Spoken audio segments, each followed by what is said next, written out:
And I'm not sure if you noticed this last week, guys, but Australia's woke brigade were out in full force last week, lining up to take shots at accounting firm EY after the giant announced it will make employees pay back 2 months of their 6-month parental leave if they resign within a year of that paid benefit. So say that at a human comprehension speed. So 6 months, they got 6 months parental leave. Yep. And they have to pay back 2 months if they leave Within a year. Yep. Okay.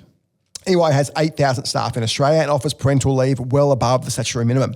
Despite what appeared to be a fairly sensible move to stop people taking advantage of a very generous benefit, it was of course slammed by pretty much every special interest group you can imagine. Carol Schwartz, the daughter of billionaire Mark Beeson, claimed a clawback provision on parental leave sends exactly the opposite signal. It treats paid leave not as a genuine commitment to supporting working parents, but as a conditional loan, one that comes due the moment an employee decides to no longer work for them.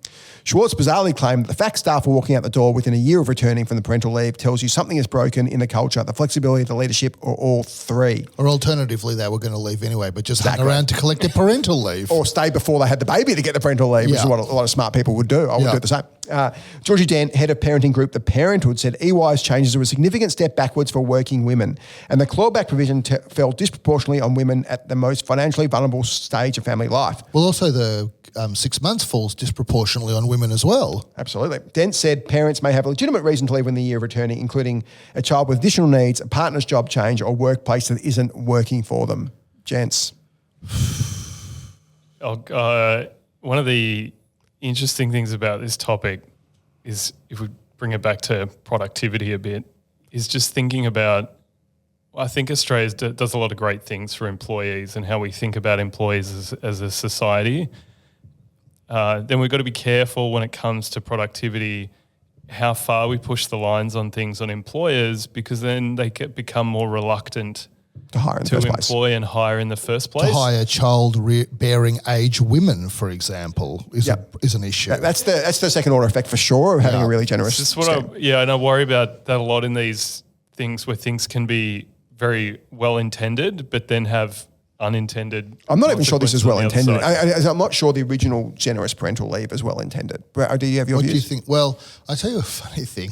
I play this game with my kids where we find funny signs.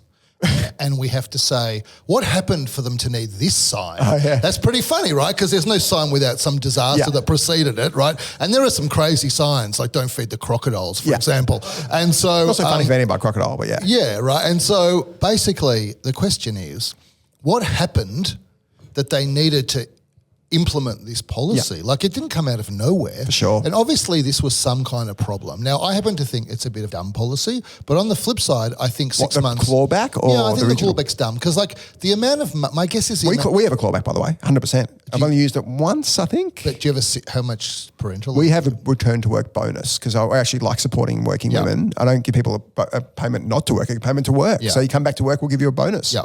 And so I think because you're a much smaller business than EY, they're kind of... they're king woke. They're a bureaucracy, right, absolutely. in some ways. Not them particularly, but these kind of big organisations, right? And so they have to do more general things. And so I think the 6 month parental leave is generous, and I think it's smart because it is, like, if they've got high quality employees, women, they want to keep them. Like, it's hard to hang on to them. I just wonder how much money they're going to save on the clawback and what message they're trying to send. I think it sends a great message. What's the message? For a start, let's go back to the original paternity leave issue. And I've talked about this on the pod before. What's the law on this? I'm not even across the law on this. None of this is compulsory. The government has not compulsory. The government has a scheme and you can add to it. And these guys add to it, essentially. So the government has, I think, gives you 2 months. I could be wrong. Yeah. And you can choose that. We give, obviously, a bonus. People come back, but you don't have to. A lot of people don't. A lot of people do. It's up to the business. Yeah. My point is, most businesses, actually all businesses, have an amount they can pay for staff. Yeah. And I can pay, we got 3 people who work for Contrarians, you're going to get $50, you're going to get $50, and you're going to get $50. If I then say, actually, no, Adir, you want to take on paternity leave, I'm going to have to give you another $20. That means me and Will only get $35 each because I've given you an extra $20 and I've only got $150 in the pot. It's got to be split somehow. You're now getting more and you're not working. And you have to hire someone. I've got to hire somebody else to cover you. And that's not going to, and I'm going to tell them, sorry, Adir's back. I'm going to have to fire you. So, like, there's a whole bunch of stuff that... But for EY, that's less of an issue than for you or for us I think on the it podcast. still plays out at a big scale because you've got to get someone to replace the... You do. But, like, these are... I'm very nervous making this comment because I think you might put me in Marxist jail for this. You're already there, mate. That's right. Yeah, because he's already against me. But they are big and profitable organisations, and this represents a pretty small percentage of their profitability. But instead of giving a small percentage to people on maternity leave, what about the poor parents who can't have kids because they just can't have kids for health reasons? They have to get a pay cut, so this person who's had the fortune of having a kid can get a pay rise. I'm not sure. That's essentially what's happening. I'm not sure. What about the gay couple who can't have kids? Why are we giving them less money? This is the most discriminatory policy in favour of people with kids against people without kids. I'm not sure that free market economics lets you give people pay Adam's cuts. the anti-woke, I've decided. He's a unique blend of everything. He's like every flavour of ice cream that blends together to just, I don't know, create grey. But you're not grey. You're like the brightest thing. Championing equality whilst, I think, there's a free market. It's real equality. No, I don't think it's fair. Don't say that. Like, basically, it's not true. You're part of the whole woke infrastructure. If you try to drop someone's salary to pay for someone else. No, but you won't give a pay rise. It's the same thing. But it's a free market economy. They'll go somewhere else. Like, that is how a free market economy works. But we're talking the margins here. Are you going to leave a job for $1,000, $2,000 a year? Probably not. Or maybe I can give everybody here free lunches, and because I'm not giving everybody maternity leave. What's fairer? Everybody getting a free lunch every day? I'm going to try. Or 10% of people getting this massive large yes. What about males who aren't even the carer getting parental leave? These guys give 13 weeks male leave. I want to jiu-jitsu you and see if I can get you worked up at someone else. Okay, ready for this move?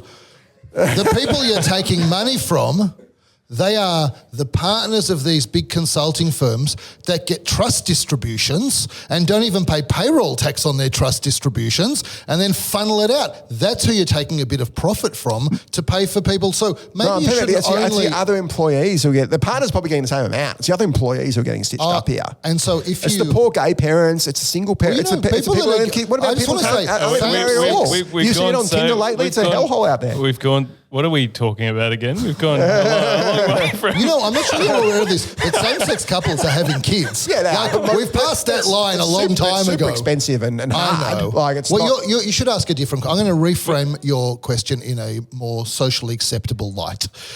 What should you not... If you're going to be paying 6 months of maternity leave, why are you not paying for people's IVF that can't have 100%. kids? That's much more justified. I know what your buttons are. There you go. 100% is more justified. But going back to the original point, and Carol Schwartz... You happy you came to this podcast? Yes. If you look at Carol Schwartz's comments saying if people are walking out within a year, something's broken, that may be the case, but much more likely is someone's gone, show me the incentive. I can get my 6 months pay. I can get a bigger pay rise at PwC across the road. I'm just going to get paid double. That's what they've done. Also, after you have a kid, you pretty much everyone reevaluates their life choices. And no fault of these really people. Hard. Like, that's probably one reason, but there's probably 20 other reasons. We had we've had one person claim this clawback on the baby bonus. So we gave them 2 months baby bonus. And literally 2 weeks later, they claimed, I'm leaving. So of course we didn't pay the rest of the bonus. Yeah. And she had the audacity to start arguing. I said, you've been back 2 weeks. We gave you a bonus because we want our females to come back, or our mums to come back, or dads to come back to work, not to leave after 2 weeks. Yeah. In defense of EY at that big bureaucratic scale that you get to, I think you get 1 or 2 instances like that, and then the machine of HR gets into play, and the lawyers, and they just want to put things up. I think it's amazingly brave they did it. They stood against this. Look at the woke criticism they got from the Carol Schwartz of this world, who did pretty easy when you inherit $1 billion from your dad. Like, what about people who actually built businesses? I love the way you just summarise everyone in 8 words. I'm terrified of what my 8 words are. What about if I said they do have a cultural problem, but the cultural problem might be that people are sticking around in order to take advantage of this bonus. That's and everybody. Leaving. That's also a cultural problem. Show me the incentive, I'll show you the outcome. I don't blame the mums or dads, by the way. You're giving me money to do something. Of course I'm going to take advantage of that. All right. They're just fixing that massive incentive misalignment. We could have a very worked up argument about this.